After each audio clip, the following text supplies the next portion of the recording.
Showtyme. Kevin back again with another exclusive interview for RISINGSTARS magazine. But let him introduce himself. What's up? It's your boy Maverick, aka MoneyMav, aka Mr. She Likes It, aka Mr. Dangerous. I got like a lot of AKAs. A lot of AKAs, huh? Yeah. Many aliases, huh? I know. A man of many names. Yeah. How you doing, man? I'm doing good, man. How about yourself? Great, man. I'm blessed. That's good, that's good. So, I'm gonna get right into it. Yeah. You know, I listened to a few of your tracks earlier today. Yeah. How you like it? Actually, I do like them. Ah. Waiting for the video, actually. Yeah. Waiting for you to drop that video. What's the name of it, though? Alright, so the first single that we're releasing off the project, May the Best Man Win. Best Man Win. Yeah, yeah. But the name of the first single is Dangerous. Dangerous. Yeah. The reason why I titled it Dangerous is because, you know. Because one of your nicknames. Well, that too, but it's a lot of beautiful Boston girls out there, and you know, as beautiful and as sexy and as eloquent as they are, they all have the capability of being dangerous. That's good. Would you, speaking of a dangerous woman, would you consider a dangerous woman? Well, I consider dangerous woman is usually a woman who's hit that point. Everybody's got their breaking point where it's like, I've had enough of whatever it is, and yeah, that's when you don't want to be around. I think it's a real life. That breaking point. So on this album, you sing, rap, instruments. Explain to the people what you. Yeah, so I sing, I rap, some production, but I have a strong team of producers. Yeah, so a couple of people produce on it. My boy Ballistic, aka Gaza, friend Diego. He works with gifted people. Some real cool consortium of just real talented kids out of Lawrence. Yeah, he did a lot of production on my joint. Gregory Weeks, he works with Seafield Productions, real talented kid. Man, I'm just blessed to be working around so many just talented young producers who are just hungry and they know what they're doing. They're just very musically inclined. Makes my job a lot easier, you know. Well, it is good. What makes your job easier. You have a good group around you, you know. Right. That way it's not all pressure on you, all where you have to do everything yourself. Right. And it's stressful, actually. It takes a team, and it took me a long time to figure that out. Yeah. You know, I was very self-sufficient, you know, and I was like, why am I gonna ask for help for it? Like, you know what I'm saying? Everybody's gonna have to ask for help at some point or another, you know? I think too many people have too much pride to ask for help. Right. Be the alpha male or the alpha dog in the room. But sometimes you don't have to do that if you want to make it somewhere. Exactly. It's so true. Like, and it's never been more true for me than it is right now. Yeah. But what actually got you into doing music? Man, I've been into music like ever since I was a little kid. Like, my mom still tells me about me running up to the radio when I was 2 years old. Anytime Marvin Gaye's Sexual Healing would come on, I was like, yeah, I could barely. You sound early. Yeah, real early. Running over and just bouncing. But I knew, there was something to it. Like, even when I was like 8 years old, I wrote a letter. How long ago it was. I wrote a letter to a radio station. And I was like, just telling them how much I was into music and how much I appreciated what they did as DJs. And it was WILD. Yeah, I remember WILD. Yeah. So, I'm sorry. Yeah. No, but yeah, that's they had me come to the station and everything. That was like the biggest deal in my life at the time. But kind of set me on that path, you know. That path of what you're doing. Exactly. Yeah. I know it's pretty hard for a lot of people to do sing and rap on an album. So a lot of people try it, not many are successful. They try it, but like I said, if you had to choose, would you prefer doing? A lot of people ask me, are you a singer or are you a rapper? I don't feel like you should have to, make a delineation. Like, I'm just a self-expressive, I'm just trying to get my point across. However, Just a musician. Yeah, I'm just an artist. Exactly. Okay. So I don't So you think don't like defining it. I don't think I prefer. I mean, singing is such a beautiful could sing like, I'm just trying to think of some of the best singers. If I could sing like Luther Vandross? Luther, or yeah, like, you know, Brian McKnight or something, then I would do that all day. But, you know, I work with the gifts that I'm given. You know what I'm saying? And you know what I'm saying? And I can sure as hell carry it too. You know what I'm saying? I wish I could. So, I tried, but yeah. in the shower, hey, In I'm the the shower, best your singer. money. I'm in the shower with Everybody's money. money in the shower. After that, Right? I've always, like, me personally, like, my mom sings, my sister sings, but I was the tall one Yeah. in the family. I played sports, basketball, baseball. Right. Wish I could sing. Yes. To this day, I still try to sing. Hey, don't ever give up on that dream, brother. I try, but yeah. So, growing up, who were your like idols in terms of music? I'm not gonna break it down to like art, Yeah. like singing or rapping, but like in terms of music, because you have a love for music. Right. Who did you like aspire to be? Who were your role models? Man, I listen to, I'm Jamaican, so clearly there was a lot of Bob Marley going on when I was like early on. And I just said, like, you know, Barris Hammond, a lot of that was going on. There was a lot of Peter Tosh, the Wailers. So that's, you know, more so my, you know, childhood, like really, you know, roots, reggae, kind of establishing the foundation. Then I got into Super Cat when, you know, when dancehall was really coming up, shallow ranks. So they, if you hear my songs, there's definitely a Jamaican influence in there, like in most of my records anyway. You know, I just try to pay homage to, you know, the stuff that made me who I am. Like, you know, if we're bringing it up to like hip hop and that stuff that influenced me, Baby, clearly, that was it for me. Like 94, stop it. That's all I wanted to hear. Like, I can recite pretty much every Biggie lyric, pretty sure I can. Andre 3000 from Outkast. He's so underrated. A lot of people always they never give Andre 3000 his due. He's such a lyricist that he just goes over some people say Right. he raps. Phenomenal. And I learned the other day just from listening to him pay tribute to Fight Dog that they were really heavily influenced by Tribe Called Quest. I didn't know that. I just didn't put it together, but now it makes so much sense because those are like two of my favorite groups, and it's just like, well, there you have it. Okay. In terms of, you know, you do any like community work in terms of with the kids, going to the schools, such like that. Right. I mean, that's so important to me. I basically, I come from a single parent home. My mommy's, you know, trying to put food on the table. So, I basically grew up in a YMCA, you know, and there was always something different for me to do, whether it was sports or, you know, just field trips and stuff. Like, I think it's so important, like, when you're a kid to have those experiences that are going to help shape your life.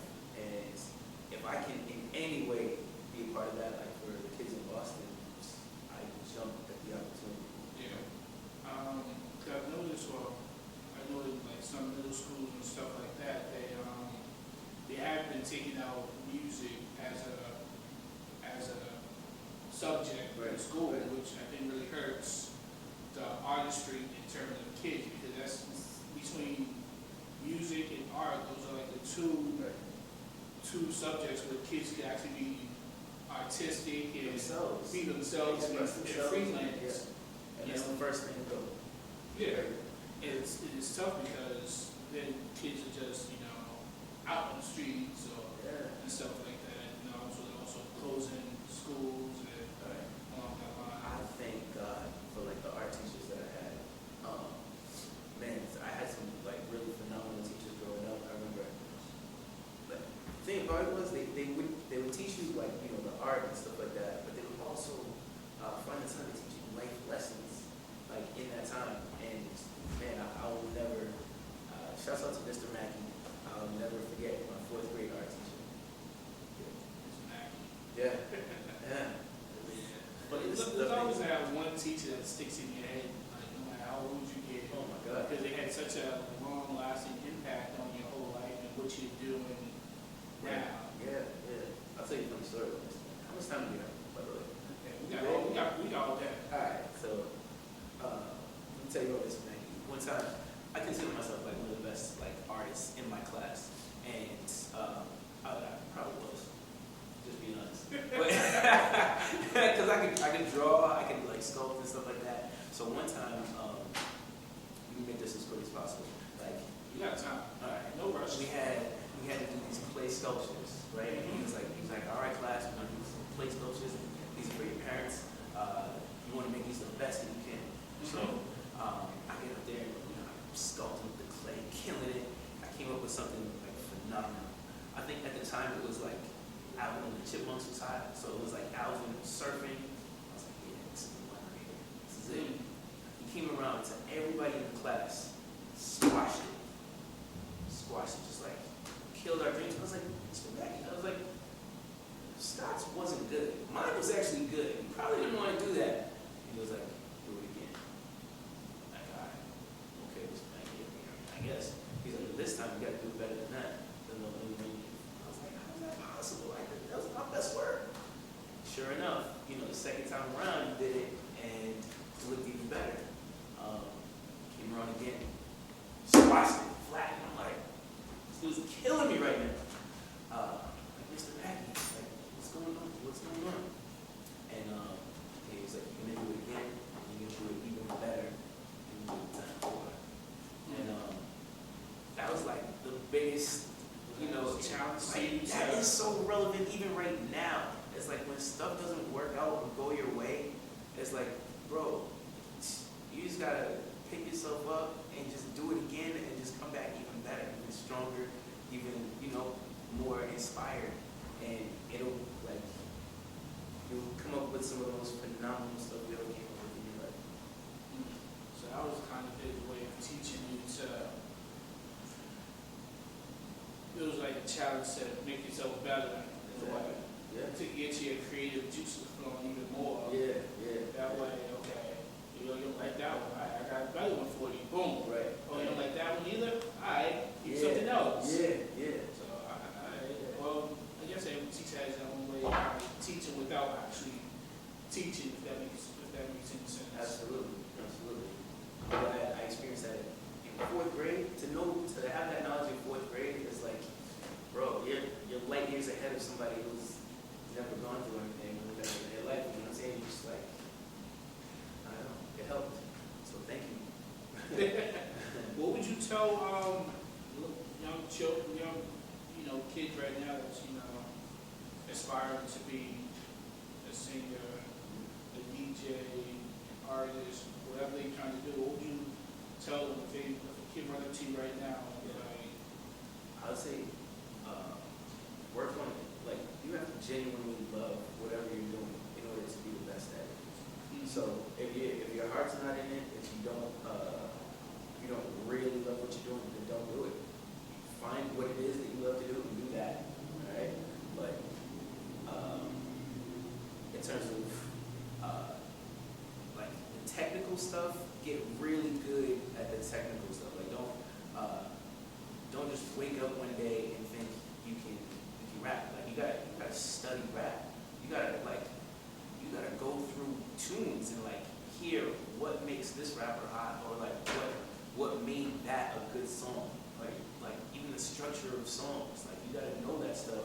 So you're not just up here, spitting bars and it's not going anywhere. Like even there's a million dope MCs and this stuff goes nowhere because that's all they can do. It's like, is that. It's like there's more to it if you want to get to the level. Another level, yeah. Oh, and don't ever give up. Like if this is what you really, really want to do, the smartest thing you can ever do is just not give up. Never? Never. Don't. I'm living proof. Don't give up. Yeah. Okay. This one, I know somebody who's quite old. Oh, don't be the 70-year-old rapper. Don't do that to yourself. Let's be real about things. I just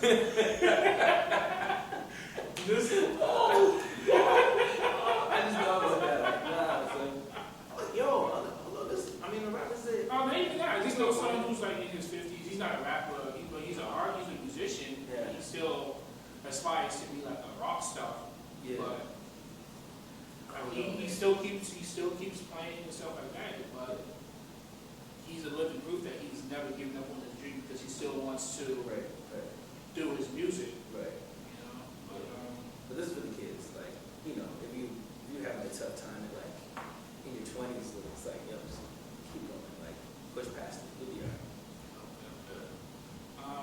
So, as I know, you work for 94.5. Yeah. How did that opportunity come about?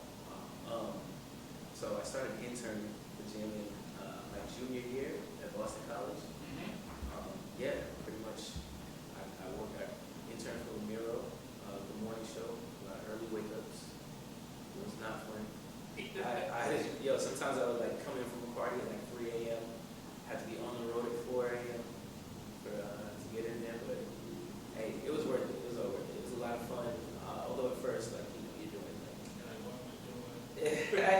Do I really want to do this? Second guess yourself? I never second guess that because I grew up listening to Jamn, and it was like this was like it, like Jamn equals hip hop. Like that's if you're from Boston, like all right, you know. So yeah, doing that was nothing. It was just sometimes I thought I was like, man, don't let me fall asleep and embarrass myself, you know, and lose this internship because I thought it was a really big opportunity. So yeah, started interning for Miro. They asked me to stay through my senior year, and then a job opened up. I started doing overnights, which is like 2 in the morning to 5 in the morning, and then something else happened where somebody else got let go, and then I got on to do middays, and then I worked my way from middays to nights, and now I do afternoon drive. So yeah, it's So yeah, pretty much a little rush hour. Yeah. That's the perfect time. It is. You know, I gotta wake up too early, and then like you can get out in time to still turn up at night. So yeah, works out. Exactly. Yeah. Living the dream. And you've been with Jamn for how long? Long time, really long time. Like years. I'm like coming up on like 10 years. That's very hard to staying in a company for more than 5 years is a feat in many people's eyes because it's so hard to find a stable job because everybody's worried about either the pay and then in terms of whether they like their job. Yeah. That's always like the two equalizers in a way. Right. Because some people may not like their job, but they like the pay. Yeah. And then they like their job, but the pay ain't what it is. Right. So I find it like a balance. A balance is key in everything that you do in life. But especially in terms of my line of work. So I really genuinely love what I do. So that was just like way up here. And also like being a DJ, like in clubs and like doing private parties and stuff like that. That's real fun stuff. Like what I do on a day-to-day basis at work is like fun. You know what I'm saying? So like I have no complaints at all. So I really do. I really enjoy what I do, and just every day I go in with a renewed energy. It's not like it's the type of job where it gets stagnant or stale because there's a new person to talk to every day. Yeah. On average, how many CDs do you get handed to you? I'm talking about a weekend or during the weekday? During the weekday. You just saw that just happen. A dude just walked in like you didn't even know it. He just walked up like handed me a CD. All right. Yeah, it was a lot. Happens a lot. I want to kind of put you on the spot, man. Do you listen to all the music that you get, or? I can't listen to that. You just can't. I physically can't. Like, there's not enough hours in the day to listen to every last thing that you give. But I do my best to, like, really, give it a good, solid listen. And that's the thing, though. Y'all keep doing that. Like, you ruin it for everybody else if you're trash. It's like, you know what I'm saying? If you get a CD and you're like, all right, I'm gonna really listen to this brother right now,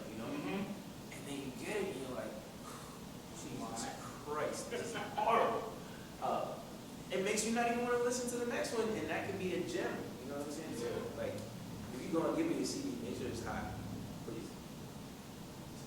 So what about just give you like a little couple songs or something on the CD as opposed to a whole Yeah, album? as opposed to a whole album, because Yeah, because chances are you know this is a whole album. right, I listen to maybe a couple songs, and right. that's it. Come with your best. Come with your best. Exactly. Best foot That's- forward, right? Yeah, true. What's your best experience working at Jamn? I love the stage shows, like Monster Jam and Summer Jam. Just there's nothing more exhilarating than being on stage and it's just you in front of 20,000 people. Like that's rare. Experience. Man, yo, we're gonna have to do it up. This year's Summer Jam is about to be lit. We're making that announcement on Monday.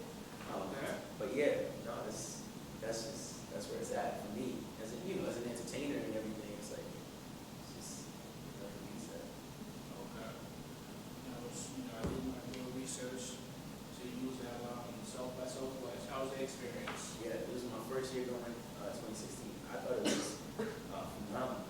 Like we had a great group of people that I met up with down there. From people who work at labels to other artists, like Boston artists were down there. I saw Smoke down there. Of course, Rising Stars is in the building. Yeah, definitely. Let's see, I met up with Zoe Dollars down there. Hey, yeah. Met up with Tory Lanez out there, Lil Dicky. Yeah, and just it was great, great for networking, which is another part of the game that's like sorely underrated. It's like you gotta know people. And you did a lot of people down there. Yeah. Just roaming the streets on 6th Street, actually. I seen, I saw like battle rappers were down there, Cortez, and I saw Arsenal was down there. I saw,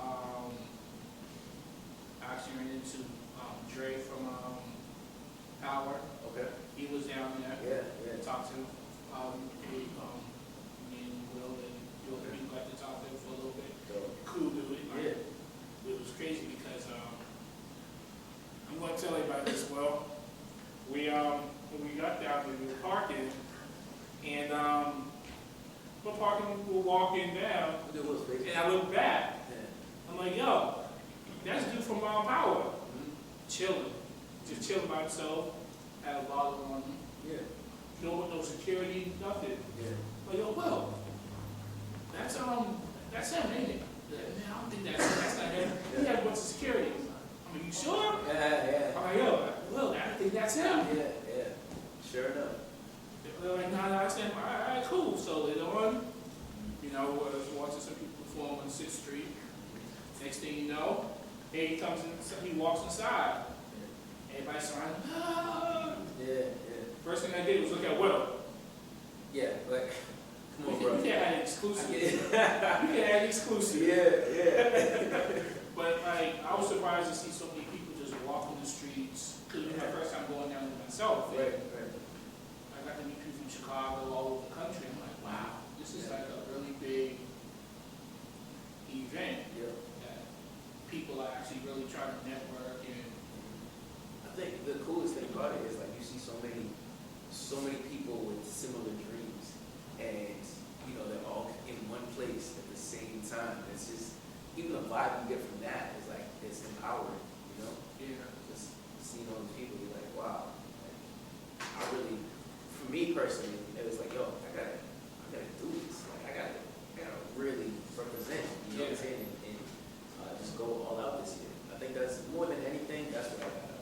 It's like, I definitely got a new renewed energy. renewed energy, yeah. Because I'm like, wow, all these people are hungry, all these people looking to make it, this and that. Yeah. What bothered me was, I don't think it bothered me, but it's just like when I go to a show, and I'm from Boston, I go to a lot of hip hop shows and stuff, and what gets me is when someone's performing, there's only like maybe 10 people standing, everybody else is all in the back. And then once, say, there's like 10 people over here waiting for their people to perform. Once that person, that's when all their people come up and show support and stuff like that.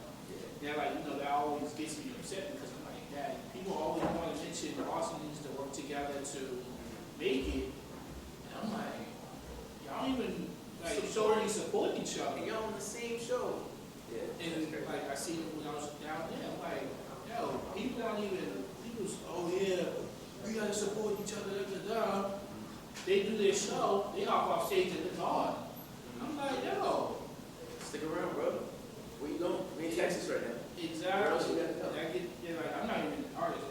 I just go to a lot of showcases and stuff. It just aggravates me. Y'all can't keep preaching. We have to work together. And then the next thing you know, everybody's for themselves in terms of the performances and showing support. But how do you feel about that? Like, I'm all about unity. I like feeling like people are supporting me as I'm supporting them. That's why I think I rock with musicians a lot, because I find that community, like the Louis Bellows, like these Boston cats who like been doing their thing for a while, the Vincent Kings, like boy Steve, like I have a few people actually. My boy Mark, he was in the group of Mayor. okay, yeah, I know Mayor, I know him as well. I've done shows with Mayor, like that, those are good dudes too. Yeah, Mark and lead singer. Well, I hate calling him the lead singer because he's Big got Mike? dreads. I know Big Mike. I know Big Mike. Everybody know Big Mike. Everybody knows Shout out to Big Mike. But Sing? yeah, there you go. Yeah. But like he's been doing it for a while. I like watch his stuff from time to time. Yeah. But it's just like it just gets me upset when people aren't united to put Boston on that because everywhere else do it. And that's how people get on. Like, stuff doesn't just happen overnight. It's like we were saying, like you see all these people with dreams and stuff like that, and it's like there's a way that it happens. There's a wave, if you will, that like puts people on. Like,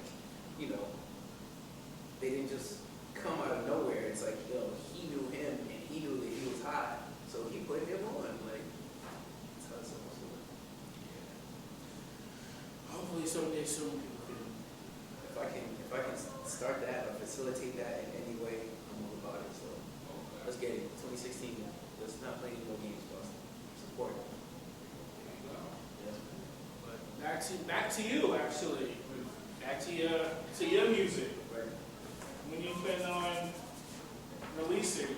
So we're working on that's the other thing. We just trying to like really get the plan right so we can do some damn mix when the time comes.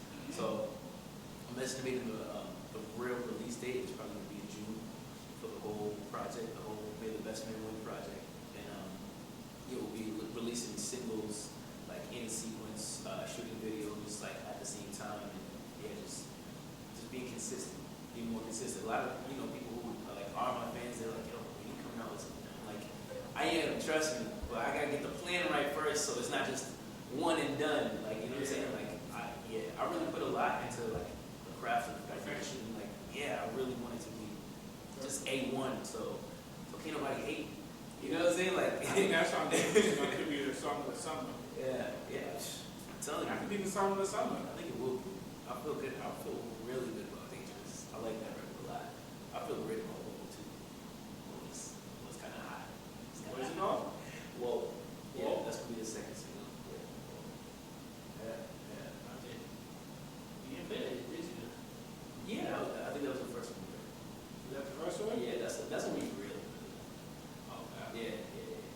So, we got some things, man. We got some things. And I got a lot of got some introspective joints on there that make me think. I got some motivational stuff on there, just because that's the kind of person I am.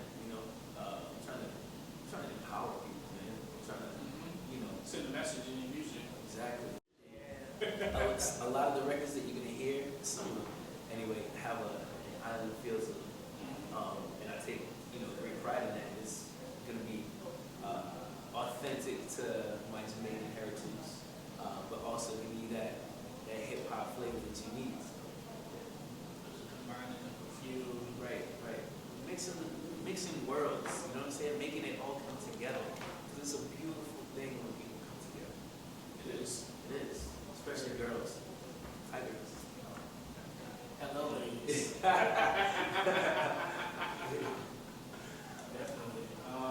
Do you have any, still in the process, do you have any big names or guys features, or is it literally just all you, Um, or you just can't say it yet? yeah, I'm working on a couple of features. Okay. I'm hoping that that it comes through and that, we can clear them with like the labels and stuff like that, get everything situated. But yeah, one feature that I'm definitely looking forward to is Samantha J.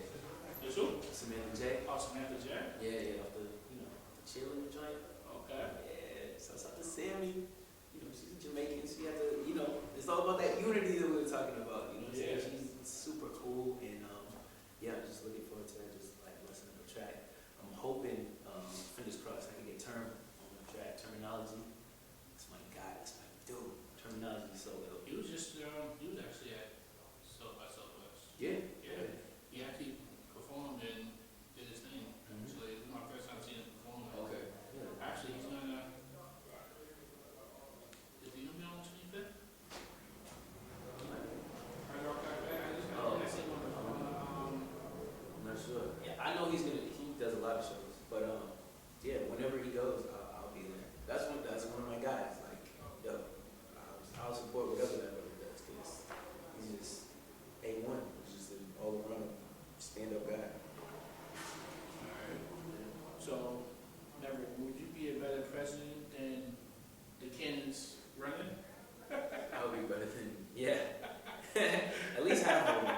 Yeah. Yo, that's my thing. That's my main thing. I was like, I saw some of the candidates running, especially this Trump guy, and I was like, if he's running, shoot, I might as well throw my hat in there. Like, I don't know what's going on with that. America, get it together. Like, let's really figure this out, because I'm not trying to move to Canada. Actually, Canada's a nice little place too, actually. I love Canada. I just love the States. I love homes like that too much. Like, to give it away to that. To like, figure it out. I hate politics. I really do. I genuinely hate politics. Yes. But it's just a lot of liars and just dishonest people, which irks me. Irks me. Yeah, that's why I do art, man. That's why I make music. It's much more beautiful, more true.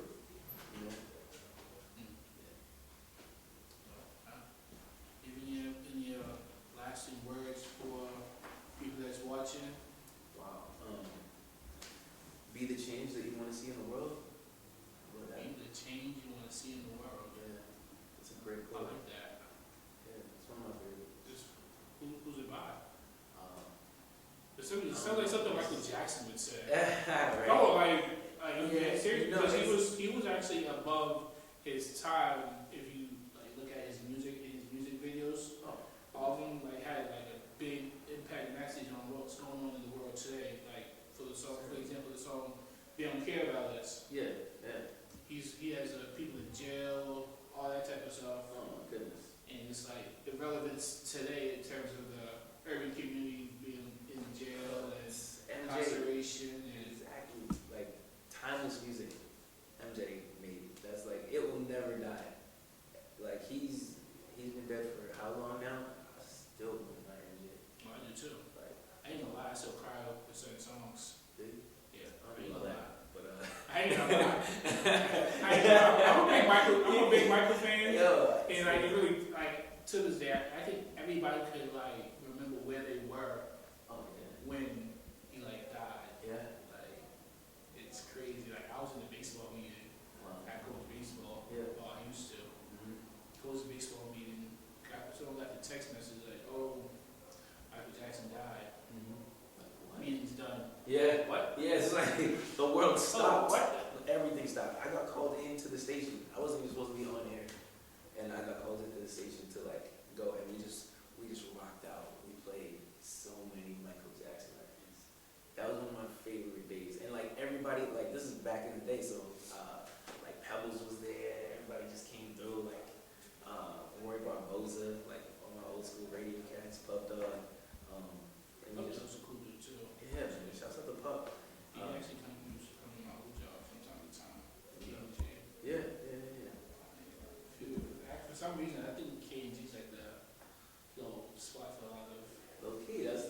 spot. 94.5. Yeah. He was there that day. Yeah.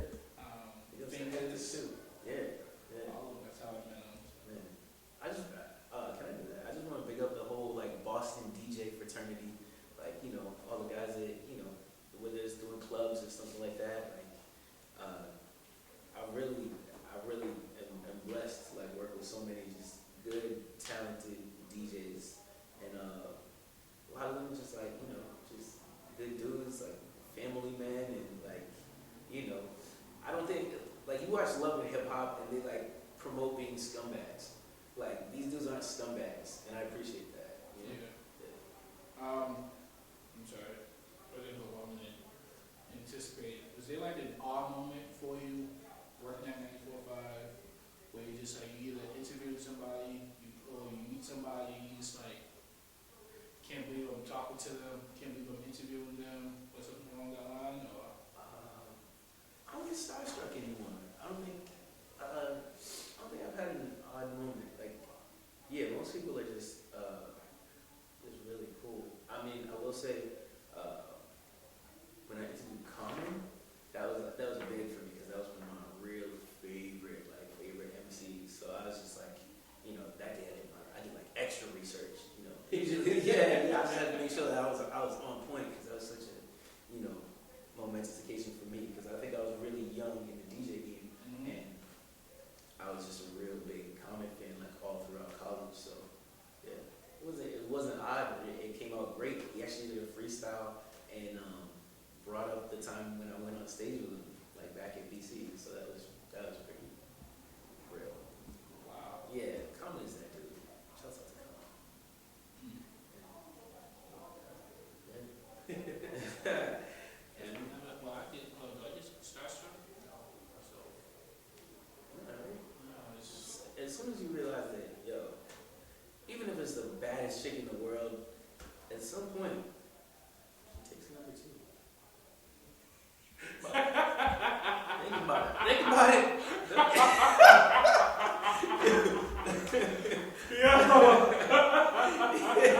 Right? When you think about it like that, it's like, true, that she's just like, just like me. That's what it is. I mean, I met Shaq and he was actually a clown. Yeah. Shaq was a fool. Oh my God. Yeah, I can imagine. I never met Shaq, but yeah, from what I see, even the other day, he was dabbing. Did you see that video? You know, I see him do the what's that song? What's that one little kid song that he was dancing to with his daughters or whatever? He's in the streets dancing to it. Something spaceship. There's some kind of little spaceship or something. He's dancing to it, and you can YouTube it. Shaq and a fool, man. You know, I've seen him on TV. Alright. Well, is there nothing else you wanted to? Well, yeah, if you guys are on Instagram, it's at MoneyMav, MoneyMav. Some people get it wrong. I don't know why. It's pretty easy. MoneyMav. Yeah, right? Do they forget the E? What? Do they forget the E when they look you up? No, I think, like, some people, they just mess it up. But it's real easy. MoneyMav, and that's Twitter and Instagram. If you want Snapchat, it's Mav Steez. Cause some herb out there took MoneyMav on Snapchat. It's like, bro, there's only one MoneyMav. Come on. Can I get that? Can I just have that? Can I have that one thing? Anyway, so yeah, you know, follow me on there. It's Mav Life. You just try to make the most out of life, have fun, you know, turn up, and just try and be a beautiful person in the process. So that's all I'm gonna do. I'm just trying to be like Jesus. That's all. You know. Not touching that one. Alright, man, it's your boy Showtyme Kev, signing out. Boom, bitches.